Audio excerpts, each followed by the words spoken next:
Hey everyone, my name is Zeke Ziesman and I am very late to this party. A couple days ago, I put a poll on TikTok asking you guys if you wanted to see me review each season of Better Call Saul as I watch it for the first time. And that poll ended in a resounding yes, so here I am. So a little background before we start this review. I was about 5 episodes into season 3 of Breaking Bad when Better Call Saul ended. And believe me when I say that was all over my feed. All I saw when I went on Twitter or Instagram was Better Call Saul. And everything I saw about the show looked like it was right up my alley. I was already a big fan of Breaking Bad, and then you give a spin-off to one of my favorite characters in that show, and it's a legal drama? Hell yeah. So I talked to one of my friends if I should watch it, being, halfway through Breaking Bad. And he told me that it's a prequel and that the final season runs parallel to the second season of Breaking Bad, which I had already finished. So I thought, what the hell, I'll just go ahead and start Better Call Saul if I want to so badly. And let me tell you, it was one of the best decisions I've made. This is easily one of the best seasons of a TV show I've seen ever. So let's finally start the season 1 review of Better Call Saul.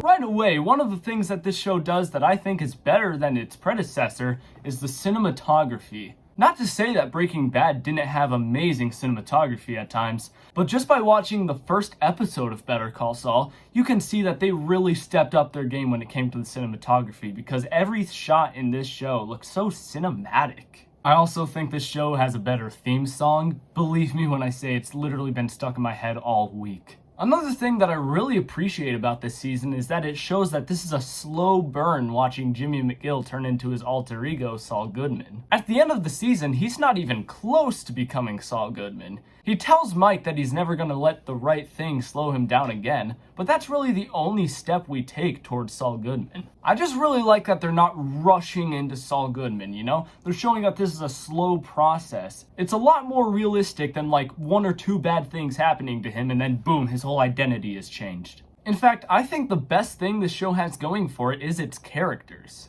The new characters that this show introduces in particular are great. You have Kim, who's a friend of Jimmy's who works at this law firm called HHM, which Jimmy despises. And it leads to these interesting dilemmas where Jimmy really wants to help Kim out, but in turn he's helping out HHM, which is the last thing he wants to do. Speaking of HHM, we're introduced to Howard, who's the type of character that you just love to hate. He makes for a great antagonist to Jimmy, even if at the end of the season we find out that his reasons for being so harsh aren't even really his. While we're on the topic of antagonists, I might as well bring up my favorite from this season, Nacho. I really like his character and how he's kind of a more intelligent yet just as ruthless version of Tuco, who yes, returns in this show. We'll get to him soon. And finally, we have Chuck McGill, the older brother of Jimmy. Now, Chuck is unfortunately going to bring me to my first complaint about this season. And it's that not once throughout this entire season did I ever buy that Jimmy and Chuck were brothers. And it's not just the age gap. I can get around that. I know plenty of people who have a decade age gap between them and their siblings. The problem here lies in the fact that they feel a lot more like father-son than siblings. But hey, maybe that gets better in later seasons. Now, it's not just new characters in this show. We have plenty of returning characters from Breaking Bad. Obviously, we have Tuco making a comeback, as I already mentioned. Now, when I saw Tuco at the end of episode 1, I was excited to see a returning character from Breaking Bad that I didn't already get spoiled for me. However, I was also a bit worried that he was just going to be nostalgia bait for Breaking Bad fans.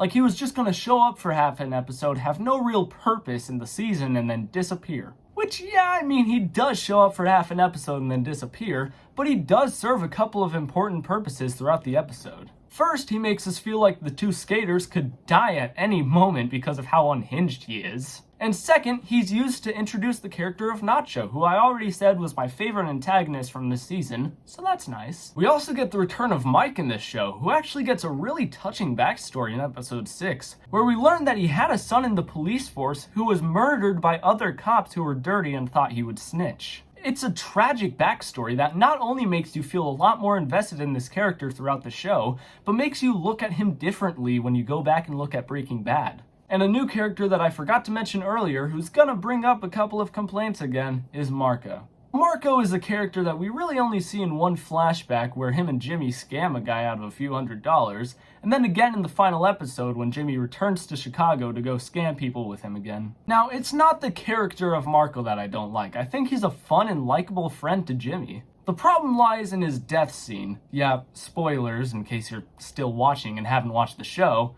which I don't think really hit as hard as the writers wanted it to. The abrupt shift in story in the last episode from Jimmy's feud with HHM to scamming people with Marco also plays into another one of my complaints about this season, which I don't know, might be a preference thing. And it's that the show really doesn't have one consistent storyline that it follows when it comes to the antagonists. The first couple of episodes you meet Tuco and Nacho, and you think, okay, this is where we're going with this. They're going to be the main antagonists for this season. But then after those first two episodes, they just kind of disappear. I mean, Nacho returns for one scene later in the season, but that's really all we get out of them. In the end, they don't really do a whole lot this season besides telling Jimmy, "You're going to pay for snitching on us." But that's in the second or third episode, and I guess we'll have to wait for another season to resolve that. Then we switch to trying to expose the Kettlemans, and you're thinking, okay, this is where this is going. They're the main antagonists. Only for them to also disappear after only a couple episodes. Now, there are storylines that run throughout the entire season, like Chuck's BS allergy to electricity and HHM being a pain in Jimmy's ass, but it doesn't really feel like this season has a beginning, middle, and end. Maybe it's because I just got done watching The Boys, where every season has a clear beginning, middle, and end with a new antagonist that's prominent throughout their respective season, but the finale of this season just felt incomplete to me, like it didn't really wrap anything up.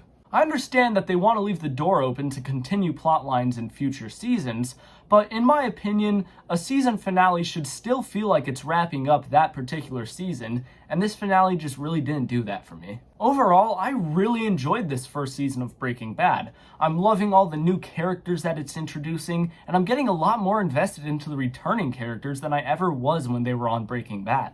This show does a number of things even better than its predecessor, while also having a couple of flaws towards the end of the season that make the finale feel a bit hollow to me. I'm going to give Better Call Saul Season 1 a 9 out of 10. Thank you guys so much for watching this review of Season 1 of Better Call Saul. I'll try to have the Season 2 review out sometime next week.